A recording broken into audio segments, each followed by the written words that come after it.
Bon, mais voilà, je vais te raconter ici, c'est un documentaire. Je compte créer un documentaire.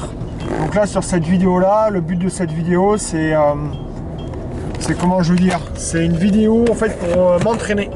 Voilà.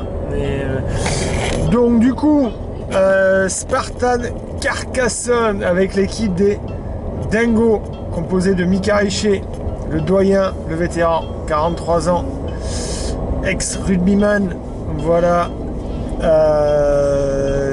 qui habite dans le Médoc. Ensuite, Johan qui est médocain mais qui est Paris, prof de français, 31 ans. Voilà, Quentin Labrucaire, travaille dans une pizzeria, 31 ans lui aussi, ex-rugbyman comme Johan. Donc 3 ex-rugbyman.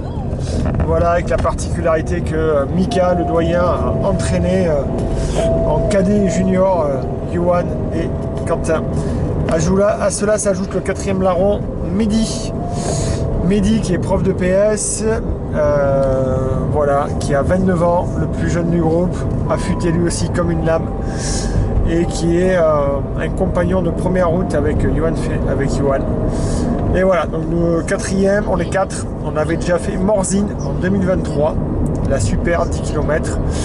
Ensuite, l'an dernier, je n'ai pas pu y aller, eux ils ont fait à nouveau Morzine avec la 21 km, la piste. Voilà. Et donc là, on est parti en route pour Carcassonne. Voilà, départ de Bordeaux, rendez-vous chez Mehdi. Johan arrivant de Paris, Quentin arrivant de Bordeaux Centre et Mika de Pauillac du Médoc. Rendez-vous pris, début d'après-midi 13h, départ de Castres-sur-Gironde, donc de chez Mehdi, point de ralliement, on monte à 4 dans la voiture. C'est parti mon kiki, chacun a fait ses valises, chacun s'était bien préparé de son côté, alternant la course à pied pour certains en club avec de l'athlé, pour d'autres plus à la sauvage du côté de la Burte ou du côté des vignes du Médoc. Voilà, et chacun s'est entraîné aussi avec du renfort musculaire ou de l'escalade, parce que c'est très important pour la Spartan apparemment. Bref, en tout cas, l'idée qu'on s'était fixée au départ, c'était de faire ça en équipe, et donc de faire le parcours en équipe, et d'être en équipe de bout en bout, voilà.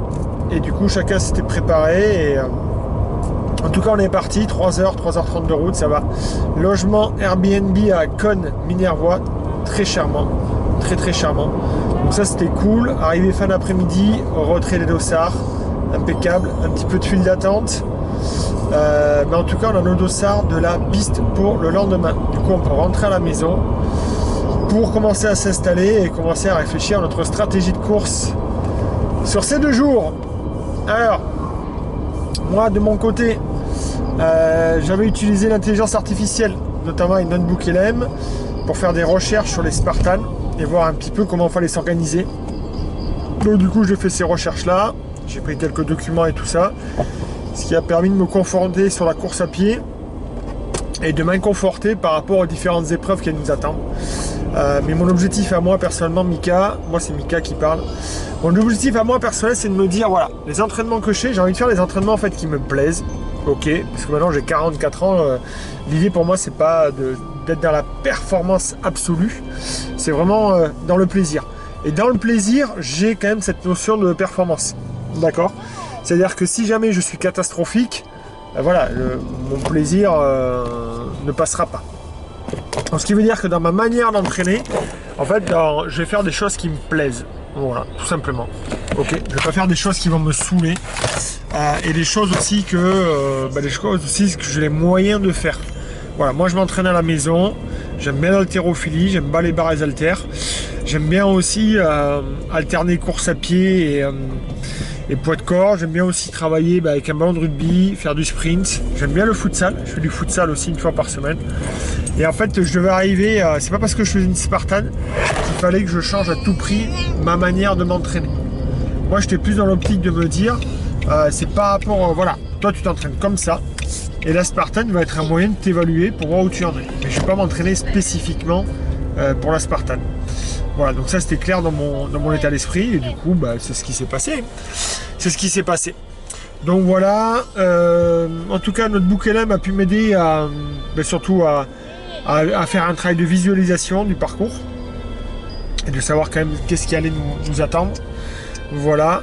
Ensuite, il m'a aidé aussi par rapport à la nutrition, par rapport à la gestion de l'effort.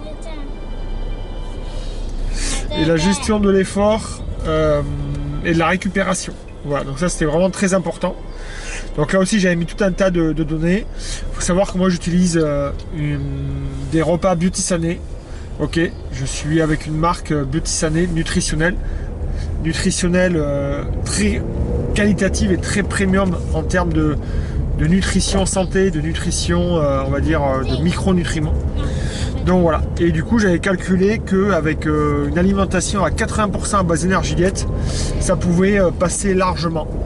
Pourquoi? Mais parce qu'en fait en amont il y avait une recharge glucidique à faire, que j'ai effectuée avec un peu de riz blanc et de patates douces.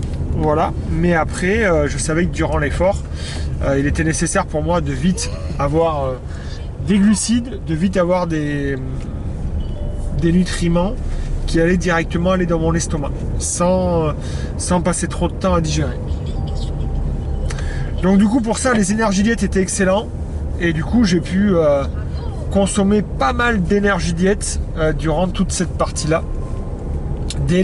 En réalité, dès le vendredi, voilà, il y aura un protocole, j'ai un protocole un peu plus explicite que je vous donnerai, d'accord. Le protocole nutrition, à mon sens, c'est vraiment ultra important, ok. Tout comme le protocole récupération, le fait de dormir entre 7 heures. Déjà, ça faisait un mois, j'avais commencé à mieux réguler mon sommeil, d'être entre 7h et 7h30. Voilà, ça c'était important. Moi, j'étais plus entre 6h, 6h30. Donc là, j'ai fait un bon petit gap d'une demi-heure, 3/4 d'heure. La nutrition, pour revenir dessus, voilà, c'est de se dire, le vendredi, je fais de nouveau le plat un petit peu, donc c'était riz blanc, j'avais fait pas mal de riz blanc. Ok, donc j'ai mangé mon riz blanc nature, ok. Et du coup, ce que je faisais, c'est que l'énergie diète, je venais le mettre comme de sauce. Notamment, j'ai pas mal utilisé l'énergie diète poulet, que j'aime beaucoup. Et en fait, je venais le réhydrater avec un petit peu d'eau dans un bol chaud.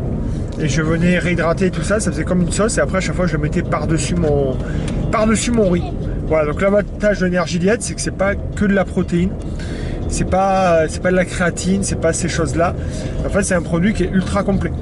Donc en fait, dans l'énergie diète, j'ai des protéines, des lipides, des glucides. En fait, c'est comme si je mangeais un morceau de viande, comme si je mangeais une portion de légumes et une portion de féculents. Et rajouter à cela, ce qui est bien, c'est que dedans, il y a tout un tas de micronutriments, comme le magnésium, le fer, le zinc, les vitamines. Voilà, il y a tous ces bienfaits-là. En fait, c'est un petit peu un tout en un.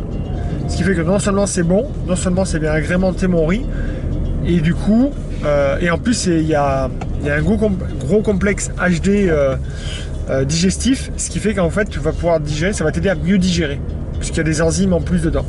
Donc en fait, pour moi, c'est vraiment le produit idéal en termes de gestion de l'effort. Donc j'avais pris ça, et donc ça, l'énergie diète, en gros, j'ai fait que mes petits déj. Alors après, on a un énergie diète plus, qui est encore plus complet, c'est-à-dire qu'il y a beaucoup plus de glucides dans 100 grammes. Je crois que c'est x2 ou x3, si je dis pas de bêtises. Donc là, en fait, ce qui est intéressant, c'est que le matin, je prenais l'énergie diète plus, et je ne déjeunais qu'avec ça. Voilà, parce qu'en fait, la course démarre à 8 heures. Et vous voyez, s'il faut prendre un bon petit déj, il faudrait le prendre au moins 3 heures avant, le temps de digérer et tout. Donc il faudrait se lever à 5 heures. Non, hors de question. Moi, je me levais surtout entre 6 heures. Non, je me levais à 6 heures. Entre 5h30 et 6 heures, on se levait. Donc 6 heures levé. Et du coup, qu'est-ce qu'on a fait? 6 heures levé. Énergie diète plus. Bam, nickel. Ça passait crème. Après, ce que je prenais, donc l'énergie diète plus, ça, donc les matins. Je les prenais aussi juste après la course, énergie diète plus, voilà. Donc juste après la course, durant la fenêtre métabolique, pour venir de suite mettre sa récupération de glucides. Et ce qui est bien, encore une fois, c'est que c'est un enveloppe, c'est un système. C'est pas que des protéines, c'est pas que des glucides. Et ça, c'est encore mieux pour pouvoir assimiler encore mieux les éléments. Donc ça, donc ensuite, le midi, on est allé acheter à manger. Le midi, pas faim. mais même durant tout le week-end, j'ai pas eu essentiellement faim en fait. Voilà, je pense que mon corps était, et mon mental et mon esprit étaient focus sur les différentes courses. Et l'idée de se dire, ok, comment je peux avoir un maximum d'énergie sans que ça me prenne trop d'énergie. Comment avoir... Donc la nutrition nous apporte de l'énergie, mais en même temps, elle peut nous en prendre par rapport à la digestion. Donc du coup, voilà, un petit peu manger un petit peu de poulet, un petit peu de pommes de terre, et en fait très rapidement l'énergie diète. Voilà. Le samedi soir, un petit peu de riz aussi. Toujours pareil, avec l'énergie diète légumes en sauce par-dessus. Et j'avais aussi une barre de céréales énergie diète que je n'ai effritée pour mettre par-dessus. Comme ça rajoute un peu de croquant. Parce que là c'était assez important aussi de se dire parce que du liquide, tu vois, à un moment donné, quand tu cours aussi, tu as quand même besoin d'un peu gourmand, tu vois, de croquant. T'as pas très faim, mais moi j'avais besoin d'un peu de croquant. Donc là c'était impeccable. Donc voilà un petit peu comment j'ai tourné, pareil sur la collation, énergie diète. Parfait. Et durant l'effort, j'avais pris une demi-barre énergie diète aussi. Durant l'effort que je prenais à moitié d'effort. Donc à la 21 km, je l'ai pris vers 10 km. Sur la super, je l'ai pris à 5 km. Et sur la sprint, non, je ne l'ai pas pris sur la sprint. Ça durait que 7 km. Donc voilà, ça c'est pour ça. Ensuite, j'ai utilisé les compléments alimentaires. Phycocyanine, collagène. Voilà, donc ça, j'ai doublé les doses. Phycocyanine et collagène, matin et soir. J'en ai pris là. J'ai doublé les doses aussi d'oméga 3, d'habitude j'en prends que 2, là je prenais des 4 gélules d'oméga 3, matin et soir également. Le matin je prenais aussi un complément vitalité. Et le soir je prenais, ça faisait une semaine que je prenais déjà 2 gélules de mélatonine. Voilà pour le sommeil. Idem le matin je prenais aussi, et ça je pense que ça va bien aider. Il y a l'Energy Drink Renew. En fait, tu prends ça le matin, c'est comme si tu avais une purée de fruits dedans, c'est un cocktail de vitamines, c'est un gros concentré. Donc ça le sachet, et tu prends ça dans 100 ml d'eau. Et pareil le soir pour l'apaisement et le sommeil. Voilà. Qu'est-ce que j'ai pris d'autre? Donc ça, le collagène, la phyco. J'avais pris aussi les antioxydants. Voilà, donc chaque fois c'était matin et soir. Voilà, donc ça, impeccable. J'ai pris aussi une crème à base d'arnica et de chanvre, aussi de biotisané.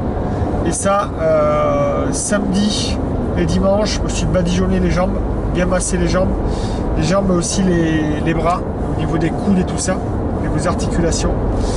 Parce que c'est là où j'avais beaucoup de courbatures surtout sur les 2 coudes et surtout derrière les 2 genoux. Ça a été assez terrible. Et puis après les courbatures classiques au niveau des cuisses. Donc voilà par rapport à ce protocole là. Maintenant sur les courses en elles-mêmes. On est parti donc sur la 21 km, donc 21 km avec 30 obstacles. Donc un peu l'inconnu au départ. On s'est engagé en élite, départ à 8 h du mat. Bon petit échauffement, voilà, la boule au ventre, comme quand je jouais au rugby. C'était plutôt agréable. Et là, cette course de 21 km, elle s'est pas du tout passée forcément comme prévu, même si j'avais pas prévu grand chose. Voilà, on s'était fixé pour qu'on prenne l'objectif en dessous de 3 heures. Au final, personnellement, je termine en 3h19 avec Johan et Mehdi. Et Quentin a poursuivi un petit peu son aventure, lui, pour terminer en 2h44, je crois. Donc en fait, ce qui s'est passé, c'est qu'on s'est suivi sur les premiers kilomètres. Voilà, moi j'avais un petit peu l'appréhension par rapport au TFL. J'avais fait une course avant début avril, Bike and Run d'Ourtin. J'avais bien envoyé au niveau de la course à pied. Et du coup, sur les 10 derniers kilomètres, j'avais senti mon genou au niveau du tenseur. J'avais senti cette douleur-là. J'avais déjà des antécédents. Bref, donc un petit peu l'appréhension. Et puis surtout le fait de se dire, on court ensemble. Et qu'on a quand même 3 courses à gérer. Donc l'idée, c'est pas de se cramer dès maintenant. Donc du coup, on a plutôt bien géré, je pense, les 10 premiers kilomètres. Peut-être trop géré maintenant avec du recul, je sais pas. Voilà. En tout cas, il y a eu une gestion de fait. Johan, lui, a eu quelques crampes, je crois, arrivé au 13-14e kilomètre. Et du coup, l'idée, c'était s'il y en avait un qui avait un souci, sauf souci majeur de déchirure, de choses handicapantes l'empêchant de courir, mais l'idée, c'était de s'attendre. Voilà. Et là, Quentin nous a un peu filé entre les doigts. Du coup, il est parti devant et du coup, on a essayé de l'avertir qu'on était arrêté, mais il n'était plus là. Donc, du coup, lui, il a poursuivi sa course et Mehdi nous a attendus. Moi j'étais avec Johan aussi. Et en fait après ce qui se passe sur la course de Carcassonne, c'est qu'en fait les obstacles, il y a je pense un bon tiers, voire peut-être deux tiers des obstacles qui se jouent dans les 3-4 derniers kilomètres, quoi. Et les obstacles peut-être les plus durs de la Spartan, le montée de corde, le parcours ninja, le javelot, la boule de 50 kg, le passage dans le lac, porter des bidons, monter un espèce de, comment on appelle ça, de pneu hyper lourd qu'il fallait monter à bout de bras. Bref, et ce qui fait que là, sur la piste, pour moi personnellement, les 5 derniers kilomètres, ça a été une horreur. Enfin une horreur. Pas une horreur, mais une souffrance. Ça faisait longtemps que j'avais pas eu ce type de souffrance, et en même temps je me disais, mais c'était ça que j'étais venu chercher en fait. J'étais venu chercher quand même d'aller un petit peu dans mes limites. Voilà. Et aussi le fait de faire ça en équipe. Et par contre, la chose qui m'a quand même assez surpris, c'est le fait d'avoir des crampes. Pas mal de crampes au mollet, sous la voûte plantaire. Et à la fin, à chaque fois qu'il y avait un obstacle, où les parties dans le lac, mais ça y est, je crampais, soit sur le mollet, soit sur la voûte plantaire. Donc je pense que ça, c'est peut-être dû à un manque de technique de ma part, un manque aussi de manque d'entraînement tout court sur ces types d'obstacles. Il fallait vraiment passer par-dessus des choses. Et ce qui fait que j'ai un peu forcé.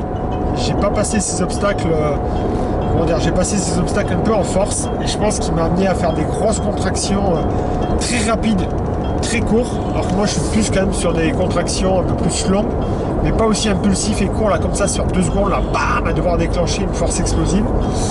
Et du coup je pense que ça m'a, surtout avec les 15 km qu'on avait dans les pattes, plus le dénivelé, parce qu'il y avait quand même 700 mètres de dénivelé. Mais je pense que ça a généré ces crampes là.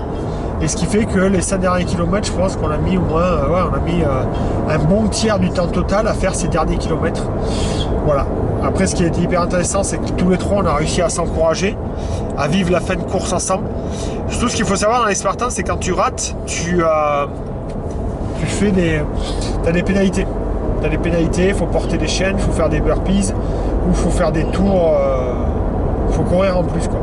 Et après, ça a été un enchaînement d'actions, c'est-à-dire que crampé, tu rates, tu as une pénalité, tu es encore plus fatigué, tu re-rates, tu re-fatigues, mais tu as une pénalité. Et en fait, après, c'est cet engranchement-là, quoi, qui fait qu'à un moment donné, j'ai passé les 2-3 derniers kilomètres vraiment au mental, un peu vaseux comme ça, de plus trop savoir où c'est que t'es, et de continuer malgré tout à avancer, à passer sous les barbelés, à essayer de monter à la corde, mais pas réussir. Voilà, je suis quand même satisfait parce que j'ai tenté de faire les épreuves, et malheureusement, je les ai ratées. Et ce qui fait que le temps, je pense qu'on a bien perdu une vingtaine de minutes par rapport à ces pénalités, par rapport à cette souffrance des crampes, obligé de s'arrêter pour les étirer. Voilà. J'ai eu une grosse chute aussi sur la slack, une grosse chute qui m'a fait faire une de mes plus grosses crampes sur le mollet, comme jamais j'en ai eu. Et derrière, après, ça a été un petit peu compliqué quand même de m'en remettre.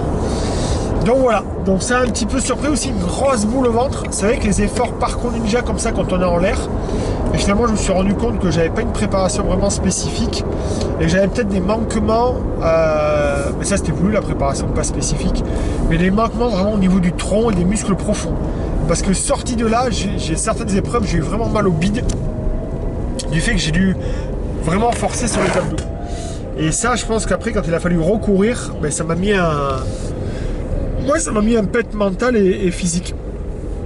Donc ça, je pense que ça n'a pas aidé non plus. Voilà. Malgré tout, on finit la course. Quentin nous rejoint et on franchit la ligne d'arrivée à 4. Voilà, même si Quentin, lui, l'avait déjà terminé, était déjà passé, il est juste repassé avec nous pour nous accompagner. Voilà, chose qu'on n'a pas... Moi, personnellement, que j'ai pas forcément bien vécu.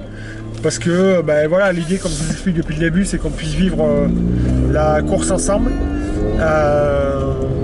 Et qu'on souffre ensemble et qu'on puisse s'encourager. Voilà. Et ensuite, ensuite on est allé se balader le samedi, on est rentré à la maison. franchement, j'ai été un peu, je me suis dit, ouais, quand même, pour les 2 autres courses, comment ça va se passer, ça va être chaud. Et puis finalement, l'après-midi, on a un peu mangé, on a fait une bonne sieste. J'ai fait mon protocole, bain froid, pistolet de massage, de suite passer la crème, mettre des chaussettes hautes, faire la sieste, manger mais pas trop, les énergies diète. Voilà, donc ça, impeccable. On a même été marcher 3 km, tranquille. Voilà, on a échangé aussi entre nous sur nos sensations, notre stratégie, tout ça. Et je pense que tout ça, ça a été super. Parce que du coup, dès le soir, vraiment, j'étais déjà un peu revigoré, quoi. Je me disais, bon, ça y est, je retrouvais de la confiance pour le lendemain. Et je me disais que, finalement, je récupère très bien et ça va très très bien se passer le lendemain. Et effectivement, le lendemain matin, une nuit un peu compliquée parce qu'on pense à l'épreuve, machin, donc pas forcément bien dormi. Puis sinon, le lendemain matin, nickel. Je suis reparti. 8 heures, on s'est dit allez 10 km c'est moitié moins que la dernière fois, même si on sait que la fin va être terrible. Voilà, en tout cas très hâte d'y être. Et la 10 km, alors elle s'est passée un peu bizarrement au niveau collectif, malgré un petit peu ce qu'on s'était dit la veille, enfin moi de ce que j'avais compris, c'était qu'on devait courir ensemble et finalement, Quentin et Mehdi sont partis devant. Et nous on est restés tous les deux derrière avec Johan. Voilà, sur une gestion de course aussi. L'idée encore une fois pour moi c'était pas trop de me cramer et de voir un petit peu ce que j'avais sous la pédale plutôt dans les derniers kilomètres. Malheureusement Quentin et Mehdi eux ont décidé de se jauger dès le début. Pas perdre de temps je pense et peut-être un peu de frustration de nous avoir attendu la veille et de se dire finalement on n'a pas fait un super temps parce qu'on les a attendus. Peut-être, c'est ce que je me dis. Du coup, nous avec Yoann on est restés ensemble et moi j'avais dit à Yoann, de toute façon, moi je reste avec toi, peu importe ce qui arrive. Voilà. Et finalement avec Yoann on est restés ensemble, on a eu un rythme pas hyper soutenu avec du recul, je me dis. On a eu quand même un bon rythme, on s'est jamais arrêté. On a fait nos épreuves, on a tenté toutes les épreuves. Un peu déçu moi à nouveau d'avoir raté les épreuves sur lesquelles j'avais déjà échoué la veille. Donc du coup reprise de pénalité. Ce qui fait que là-dessus, ouais, je pense qu'on perd 5-10 minutes, même peut-être 10 minutes. Johan a un petit peu de crampe. Sur le fait d'avoir un petit peu ces pénalités là, sur lesquelles j'aurais pu quand même rééchapper, je pense. Voilà, avec un peu plus de... Je sais pas quoi, mais un peu plus. Voilà, donc en tout cas, à la fin de la 10 km, il nous restait la 5 km l'après-midi. Mais l'idée c'était de se dire à nouveau les choses, voilà, un peu déçu, parce que là en fait du coup on n'a pas du tout passé la course avec eux. Je crois que Quentin a fini bien devant et puis Mehdi finalement était plus que 5 minutes devant nous, donc pas grand chose non plus. Et on a trouvé ça dommage, enfin moi je trouvais ça dommage effectivement qu'on n'arrive pas à se tirer les 4 en fait. On n'arrive pas à se tirer les uns les autres sur ce course-là. Du coup sur la 5 km, là ça a été vraiment l'extase sur la 5 km puisqu'on a réussi à régler chacun notre stratégie et tout le monde était ok là pour ça y est, pour faire la course ensemble et vivre les choses ensemble. Et du coup ça s'est super bien passé et là on a retrouvé un état d'esprit collectif énorme, enfin en tout cas pour ma part, moi je pense que ça m'a bien aidé puisque du coup j'arrive à franchir tous les obstacles en fait, sauf les obstacles d'équilibre et de javelot. Bon, mais ça c'est anecdotique à mon sens, mais par contre le montée de corde, les parcours ninja sur lesquels j'avais échoué la veille, et bien là ça a bien fonctionné, j'ai bien senti l'encouragement des coéquipiers. Même sur la course à pied, on a donné vachement de rythme sur la course à pied, chacun a pu relancer aussi, et avec du recul je me dis vraiment que la Spartan c'est peut-être une course individuelle, mais je pense qu'au final là ce qu'on a fait c'était vraiment assez intéressant. Sur la 5 km j'ai vraiment vécu de super émotions et qui m'ont redonné vraiment l'espoir. Je vous cache pas que sur la 21 et la 10 je me dis je doutais sur l'idée de refaire ce type d'événement en équipe, et finalement la 5e sur la dernière course, ça peut me donner envie quand même d'y retourner.